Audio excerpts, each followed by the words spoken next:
Hello, my name is Heather Gring, and I'm the Rare Book Curator here at the Buffalo and Erie County Public Library. I'm joined by Lisa Berglund today, who co-curated this exhibition with me, and unfortunately we are missing Walt Hakala, who is also a curator of this exhibition, unfortunately not with us this afternoon. The Buffalo and Erie County Public Library is one of only 25 library systems in the whole country that has a rare books department in the public library.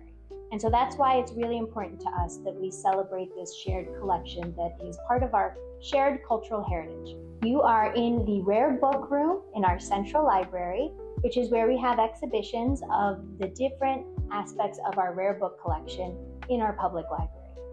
I'm Lisa Berglund. I'm a professor of English at Buffalo State University, also president of the Dictionary Society of North America, which just celebrated its 50th anniversary here in Buffalo with a conference, which also brought us together to put together this exhibition, which celebrates dictionaries.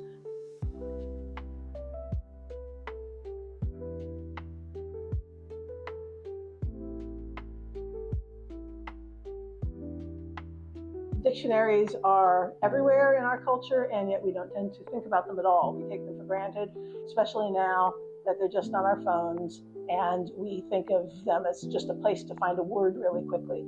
But they are important cultural and historical and social documents and records, and tell us a great deal about who we are and how our language has evolved and how we've evolved with it. Dictionaries first started as learner dictionaries for second languages, especially when Latin was the dominant educated language in Europe, but people also spoke their own languages. People had to have Latin French dictionaries and Latin English dictionaries and so forth. Languages began to develop monolingual dictionaries, that is, dictionaries which are just the home language. As more and more people began to be literate, more and more people wanted to learn how to read complicated books. And so hard word dictionaries were invented, dictionaries of technical terms were invented. And then in 1755, Samuel Johnson, who was a sort of freelance writer and journalist in London, completed a 8-year project to write the first comprehensive dictionary of the English language, which included no foreign words, no technical terms, but did include ordinary words as well as difficult words. Johnson's book, which is here in this case, it was first published in 2 folios. Those are the large books. A folio, for what it's worth, is a book made from one sheet of paper folded in half.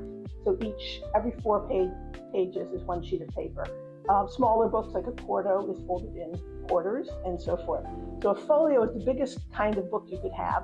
Also the most valuable and the most impressive text you could have. And an interesting thing about that is folios tend to create anecdotes. There's a story that Johnson got into an argument with a bookseller named Thomas Osborne, who annoyed him so much that he picked up one of the folios and knocked the guy down with it. This is probably not true, but it's a great story, so I had to tell it. Another interesting thing is that Johnson actually didn't think the folio was really a good idea in the end. A friend of his asked him if he should publish a book that he was writing in folio. And which, as you said, signifies importance. I mean, it's a great big book. It's like Bibles are in folio, encyclopedias are in folio. And Johnson said no, because books that you can hold in your hand are the most valuable books. And so it's worth noting as we look through this exhibit increasingly how small dictionaries become, because they are ultimately useful books when they're smaller. I really appreciate that distinction. Thank you. Okay. So I admit, tell us more about Samuel Johnson. Samuel Johnson was a very interesting man. He apparently suffered from Tourette's syndrome, which, as you can imagine, before the disease had been understood, was very disconcerting because he was obsessive compulsive and had tics and strange behaviors. He was also a genius. He was one of the most learned and brilliant men in England. He was from a very middle class, almost working class background, but he went to Oxford for 1 year, but had to drop out because they didn't have enough funds in his family to pay for his education. But he was utterly brilliant. He wrote not only the dictionary, he wrote a novel, he wrote an important edition of Shakespeare, a series of biographies of English poets. He wrote political pamphlets. He wrote poems, and he was most famously biographied, if that's a word, by James Boswell in The Life of Johnson, which is often considered the most remarkable and important biography in English. So one thing I really love about Samuel Johnson is the playfulness that he does bring to some of his work when he was working on the dictionary published in 1755. It's also a good reminder that even the writer of dictionaries can't know everything, you know, and so the great example of that is here on the page for TRO, so in the T's. So here in the second column, there's a word that I'm probably mispronouncing that looks like trollmedames. Have you ever heard that word before? I had not heard that word before, and also neither had Samuel Johnson. He knew it was a real word because it was included in a Shakespearean play, and so he saw it in use. But even he had to acknowledge, what did he put here? He put, "Of this word I know not the meaning," as its definition. And I thought that was a really playful way of kind of showing his character even within this text. He seems like he was a very witty person, and I've spent a lot of time reading the first few paragraphs of his preface to people. Can you kind of talk about that a little bit? Well, Johnson famously, yes, was a very witty man. In the dictionary, he defines lexicographer as a writer, significantly, a writer of dictionaries, a harmless drudge. He wrote the dictionary over an 8-year period. He had 6 assistants. So what Johnson would do is he would borrow books from people, go through them, and every time he found a word that he thought he should include in his dictionary, he would underline it with the context, and then his assistants would copy it out. Then he would sort it all out, and he would write the definitions and so on. Johnson's dictionary was the first dictionary that used quotations to prove the way words should be used. So the authority for Johnson rested not on him, but on Shakespeare and Milton and Bacon and, you know, all the writers that he had in the dictionary. He didn't quote living writers, except he quoted himself a couple of times. But his goal was to quote great writers. So one thing that the dictionary doesn't have is low writing. It doesn't have slang. It doesn't have, like newspapers and so on. He was trying to make this all essentially a book of quotations to demonstrate how great the English language was, because English was considered this substandard language because it was sort of taken from German and sort of taken from French and the Anglo-Saxon, all these bits and pieces, unlike Latin or French, which were considered pure language. People used dictionaries to establish their social status, their identity. So one of the most important key things we know about English, if you've ever seen My Fair Lady, is your accent, the way you pronounce words, says what your social class is.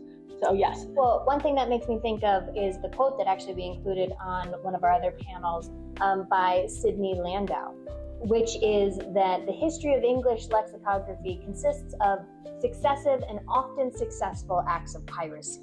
So I wonder, can you sort of lay the stage with that a little bit? If you've written that definition and it's terrific, why would anybody else writing a different dictionary write a different definition? Mm-hmm. In fact, you cannot copyright a definition because it's considered just true. Right. Who owns the definition of a word? So it's very hard to prove that you've plagiarized a dictionary unless you plagiarize the front matter, the preface, the guides to the reader, and so forth.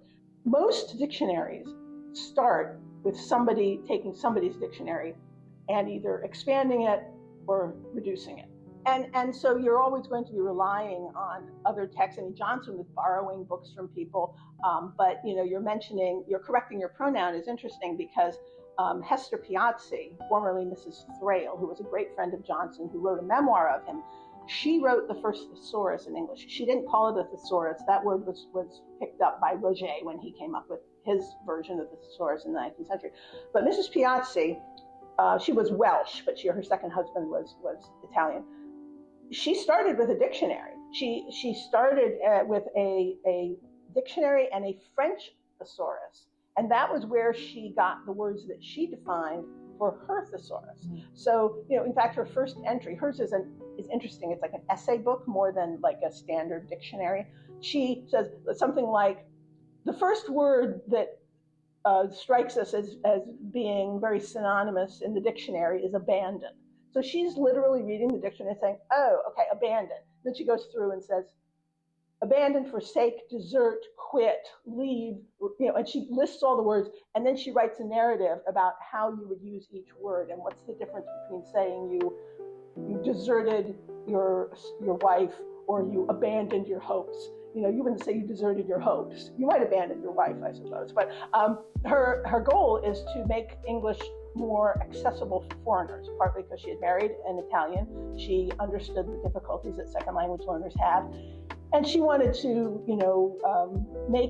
she thinks of her book as sort of something for easing social assimilation. The way Walker was helping people pronounce words, Mrs. Piazzi helping people use the correct word. And there's a great story about that. He was at a dinner and one of the guests was Italian, and the guest said, to your good health, Mr. Vagabond, because he'd read The Rambler in Italian, and in Italian it was Il Vagabondo. And so he didn't realize that in English, vagabond doesn't mean the same thing as Rambler. And so that's the kind of social confusion that Mrs. Piazzi was trying to address. Yeah. One of the most important things to remember is that dictionaries are not just the people who write them, but they're the consumers. Dictionaries were really important to women in a way that they were not important to educated men. They were, of course, important to the Caudry's Table Alphabetical, which is the first monolingual dictionary in English. It defines its audience as ladies, gentlewomen, and any other unskillful persons. So dictionaries were aimed at the less educated, which of course was half of the population. In 1690, a young aristocratic woman named Mary Evelyn published a book posthumously. It was actually published by her father, which was called the Fop Dictionary. A fop was an effeminate, dressy young man, and it was a dictionary of urban slang. So, and this was in 1690. Just remarkable that some things don't change. It's not that different from the Urban Dictionary today, although a little less racy. Then women began publishing dictionaries of things like cookbook terms. So if men were publishing books on navigation or mathematics, women were, of course, taking care of their realm. The midwives, women who did various medical tasks, would publish books that were not just, they'd be like, recipes for curing people, but they'd also include definitions of terms. Finally, women ultimately began to be hired as lexicographers. Piazzi was unusual because she just did it on her own. She was an extremely rich woman. She was extremely well connected. And so when she said to the publisher, I've written this book, he said, okay. But that was not typical. Johnson had 6 assistants. They were all men. And increasingly, they hired women as lexicographers to actually write definitions and participate in the operation. And then by the time you get to the 20th century, dictionaries are increasingly publishers' operations, not one-man shops, and they're increasingly hiring staffs of lexicographers, and increasingly women are acting as the chief editor. There is also a kind of very sexist approach. Dictionaries for women are often sort of cutesy-poo. There's a dictionary over there in the case next to the OED, and it's called the Reticule and Pocket Dictionary. A reticule is the knitted handbag. So this is a dictionary that was supposed to be in a woman's handbag. It's edited by Lyman Cobb, who also edited a perfectly, conventional abridgment of Johnson that was aimed at schools. But he evidently thought that the female market of this little adorable book would be worth pursuing. And then we have a range of other kinds of feminist lexicography as well. We're able to even trace the history of this region's love of dictionaries through the existing collection. So a few texts that we pulled out, one, for example, is the Feminist Dictionary that was published in 1985. I believe that is an earlier, though soft cover edition of it. We also have a book that claims to be Webster's, which is something we can touch on about the term Webster's. But this is conjured by a editor named Mary Daly. And so this is called Webster's First New Intergalactic Wikidary of the English Language. And this is an interesting text because the author Mary Daly is, first of all, using the term Webster's as a way of garnering that esteem and that seriousness with which we talk about Webster as a creator of dictionaries, but doing something that is very unlike Noah Webster, which is kind of looking at a different way of relating words to each other. It's not a linear dictionary the way we understand them regularly. It's instead these word webs that she is creating and looking at the relationships between. But it was also very cool to find a text we had in our stacks from 1858, edited and compiled by a woman, Lucy Hooper. This is called The Lady's Book of Flowers and Poetry. That's great. That's very cutesy, as you mentioned. But in the back, it says, to which are added a botanical introduction and a complete floral dictionary. So what I think is interesting about this, and something I wasn't super knowledgeable about, but in the Victorian era, there was a tradition that the flowers you would include in a bouquet had certain meanings, right? And so if you don't know the meanings of those flowers, you just think it's a lovely bouquet of roses or anything like that. But the arrangement of certain flowers used all convey hidden meanings that you only know if you see the dictionary. So one of my favorites here is for sweet scented tussilage.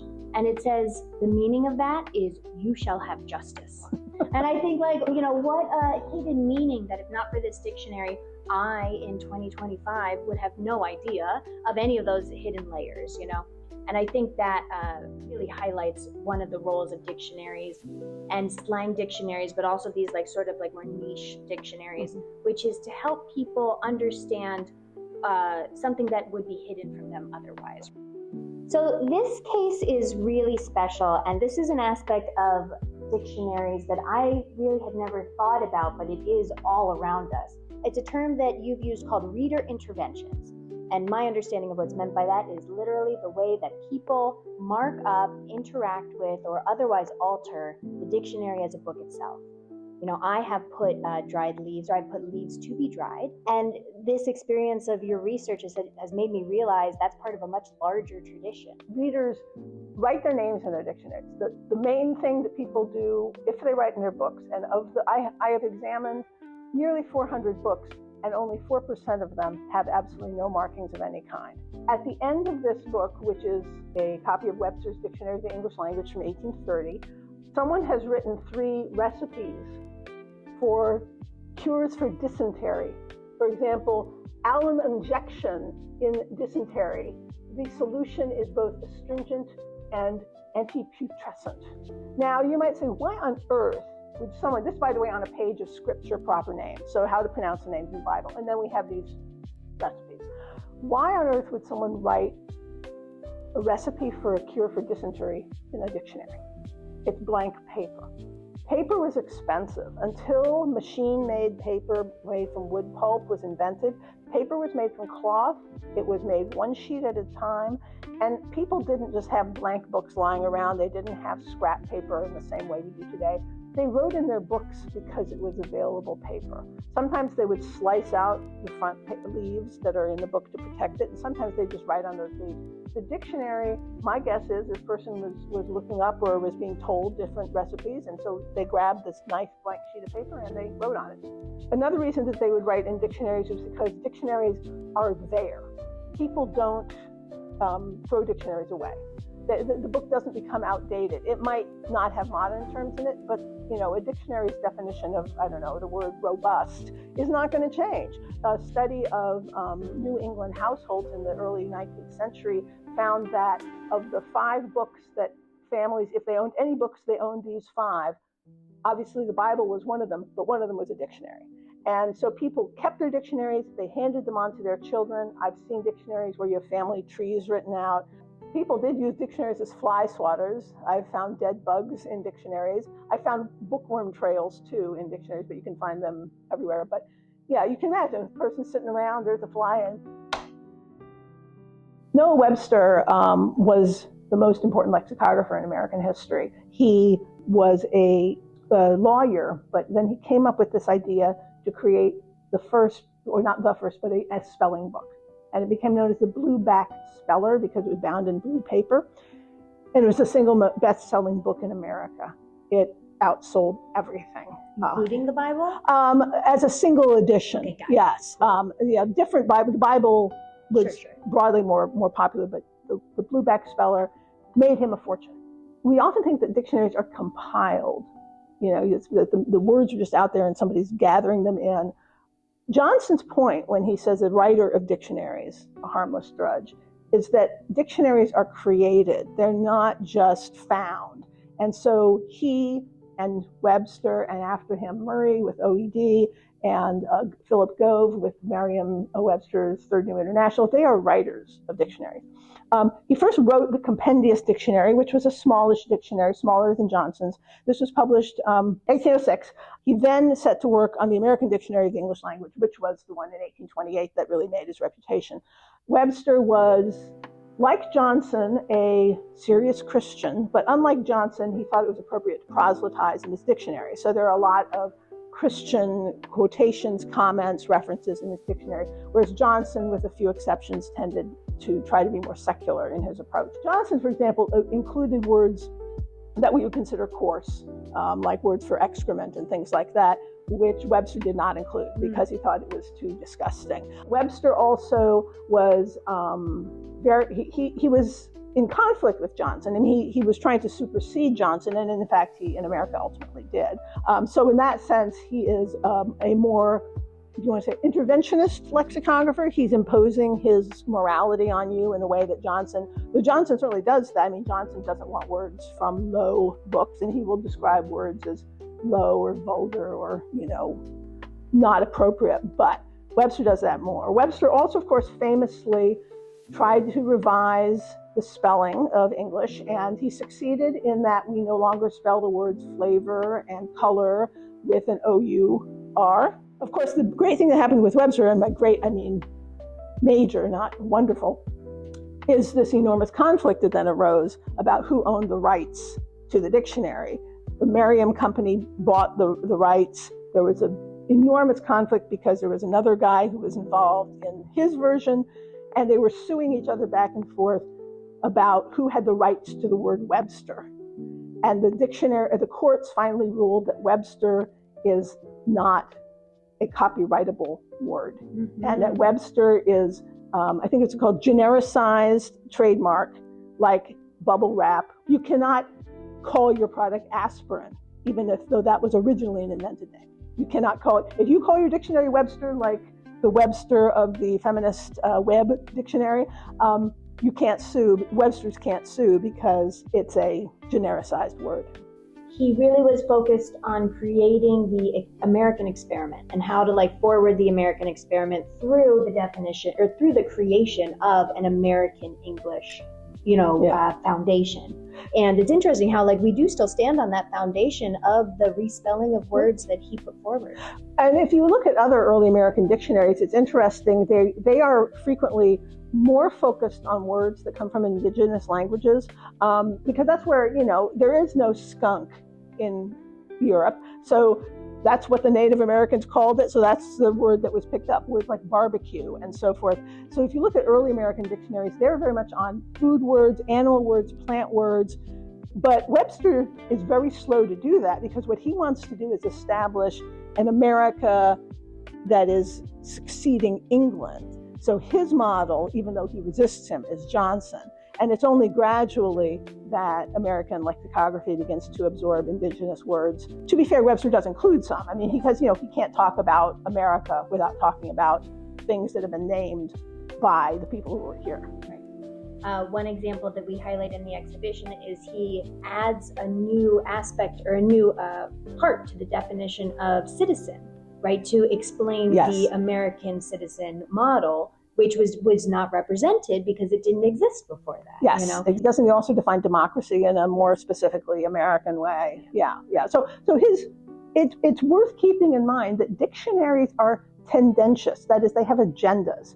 And, Johnson's agenda, in part, was to resist what he called babbling, a dialect of the French. He thought that too much imported words were coming in from the French. He wanted to keep them out and keep English, quote unquote, pure.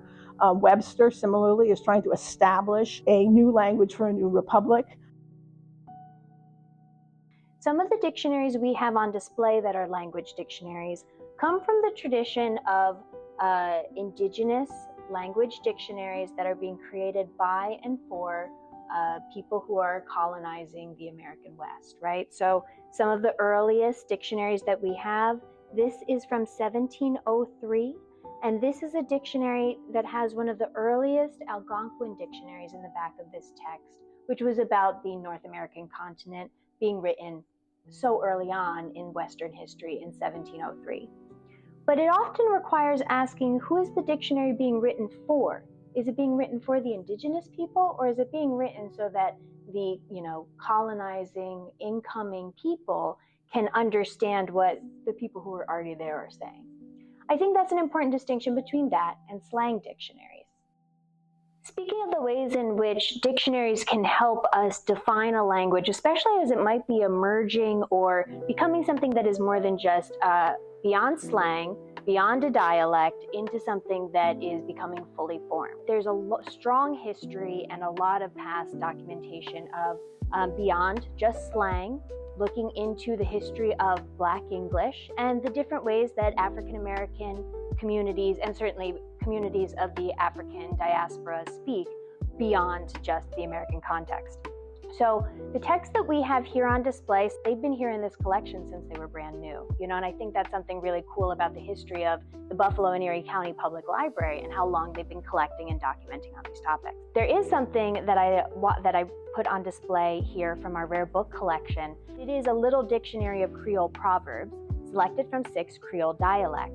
And so what's cool about this text is that on the same page, it puts all sorts of different, largely French-based or certain different, Creole dialects. It puts little quotes and phrases as well as the Afro-Caribbean communities that they originated from. And so it allows us to see like this cultural mixing of all these different terms, both kind of pulled together as well as being dispersed. What's really special about this as well is that the Oxford English Dictionary is currently working on making an African American Vernacular English Dictionary. And so they're doing the work of compiling all these terms. And so similar to the history of OED the first time around, we can say, the scriptorium and Murray and all these terms being sent in from all over the world, I'm lifting this up here because this is a link to a QR code where people who are part of the African diaspora can submit terms as well to be included in the dictionary. So I thought that was a very cool example of contemporary crowdsourcing to ensure that they're trying to get the most accurate representation of this dictionary that they're really building for the first time. At our conference with the Dictionary Society, at our final panel, we were discussing what the future of lexicography will be, especially with the rise of AI and the movement of lexicography online. And one point that was made is that one flourishing future area for lexicography is indigenous languages, because those still need to be documented. The people who speak them or who are just remembering how to speak them, tracking down their grandparents and making sure that these languages don't vanish. That's where lexicography is alive and flourishing in the sort of same political and cultural environment that we saw with Black English dictionaries and arguably with the role of human in dictionary making as well. OED is a historical dictionary, which means that unlike Johnson or Webster, it's not trying to only define the languages it is currently spoken. It is trying to trace the history of the words. So it goes back to the first appearance of a word in English, and it defines how the word has been used, continues to be used. It also is a quotation-based dictionary, so that every example of usage has at least one and often multiple examples of how the word is used, demonstrating that the word has continued throughout history. So, for example, a word that was first recognized as existing in, say, 1710, they might have a quotation from 1710, 1750, 1803, just to show that the word continues to be used. OED was originally called the New English Dictionary. It was conceived of as a huge academic project. It was not expected to be like a money maker. James Murray, who was the kind of guy who could teach himself Old Icelandic in a weekend, just this extraordinary linguist, was hired to be the chief editor. He hired a number of subordinate editors, and then they outsourced the research necessary for this project through an open call published in newspapers and magazines and so on, asking people to read for the dictionary and send in quotations. And Hundreds of people did this, sending in millions of quotations, and they went to Oxford, where they were based, into a room called the scriptorium, which was sort of, I have the impression it was sort of like a bunker, where Murray and his staff sorted everything out using slips, which is the way lexicographers work, a little slip of paper with the word, the part of speech, and then they would begin to accumulate quotations on it. It took a very, very long time. The first volume was published in 1888 and the final volume in 1928. You could buy the dictionary in installments, but people were waiting 40 years for their book. And then they immediately started working on the second edition. They're now in the third edition, which is online, and in a change of policy, they are not editing the new edition in alphabetical order. So they started like at M or something, and they're popping into different letters. And so if you are lucky to have a library that subscribes to OED, you can go in and look up the word as it's currently defined. They'll tell you if it's a definition that was written last Tuesday or if it was still written back in 1928, because there's some things they haven't got to yet. It's a really fascinating historical document, and also just one of the most important records of a language in any language. And I kind of see that what Murray was doing with having different participants who were geographically all over the place. You know, famously, some of the participants were even incarcerated or in asylums. Like, there are ways in which there were people who did not have access to much of the world, but they had access to participating in this project. Yes, and I should also note that you can still participate if you happen to come upon what they call an antedating. If you can prove that a word was in print in the meaning that hasn't been recorded, you can fill in a form on the OED website, and if you're right, they'll correct the dictionary. That's so cool. So when we first curated this exhibition, it opened in mid-April of 2025. I think that's about when it was. And so this was the OED version that was on display, was not the one that is currently in this case here. Because even though we have rare books versions of Johnson and Webster, there was no rare books version of the Oxford English Dictionary, because it was such an actively used text. You know, what is a first edition of something where A is published in 1888 and Z is published in 1928? You know, what even is a first edition?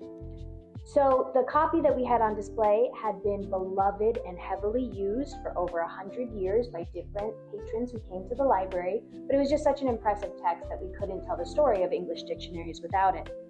And so almost a month goes by. It was approaching the time that the conference was going to be coming. I think actually the conference, the Dictionary Society of North America, their conference had already started at Buffalo State.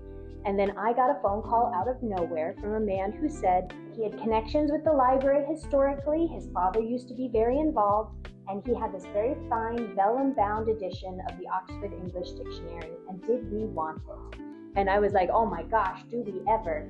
And so I remember actually it was my day off, but I made sure to go in and get this beautiful, beautiful gilded vellum-bound edition, brought it right in and installed it the day before the dictionary experts all descended upon us here at the library. Yeah. And that was maybe one of the most special and kind of serendipitous experiences that happened with everything we did. It was really special to see some of the lexicographers who were visiting and to get to watch them experience looking at these texts. And you know, maybe I was listening to them a little bit, but two gentlemen were saying, I've never seen anything like this, have you? And I was,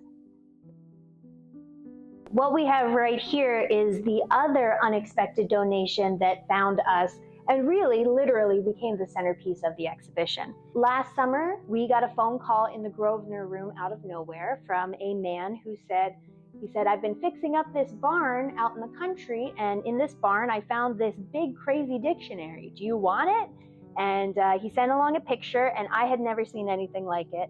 And I said, yeah, we're doing a dictionary exhibition. Bring it on in. And so the dictionary he brought in is not this teeny one that's on top. That is part of our rare book collection. That is a miniature dictionary, the Little Webster, with 18,000 words within it. This dictionary here is the 1914 century dictionary. It is not technically a rare book. You know, there's many copies of this that exist, but it's a very impressive, special, and weird book.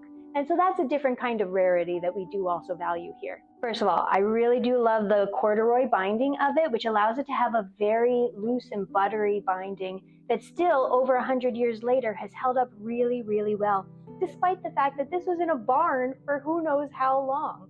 Really, what's so impressive about this dictionary is also just the feat of physical binding that it underwent to even exist. We look at OED and we look at these 13 to 20 volumes that they put all the different words in. That's how much space it took. And here, the Century Dictionary is combining all that into one text. So the Century also did a really nice job with different illustrations. They're really quite lovely, and it makes it something that you want to look at. Illustrations, especially quality, detailed ones, really can allow us to want to look more. And so in the exhibition here as well, a lot of the design elements that you see, even the centerpiece here in this case, that all came from this dictionary. It has so many pages that at the supplement here, they just stopped counting. The last page they numbered is 7,046, but as you can see, there's still a whole bunch left. So this is the 1914 Century Dictionary, the centerpiece of our exhibition. Thank you so much for joining us here today on this exploration and curator-led tour of the exhibition, What Does It All Mean? Exploring the Dictionary. This exhibition will be on display through the end of December of 2025. And after that, we hope you will enjoy this video and learn more from our resources online. Lisa, thank you so much for joining us here today. It's a great pleasure. Always love talking about dictionaries. And again, thank you again to Walt Hakala and Hannah Stockloza, who was an incredible intern without whom this project would not be possible. Thank you so much. Bye.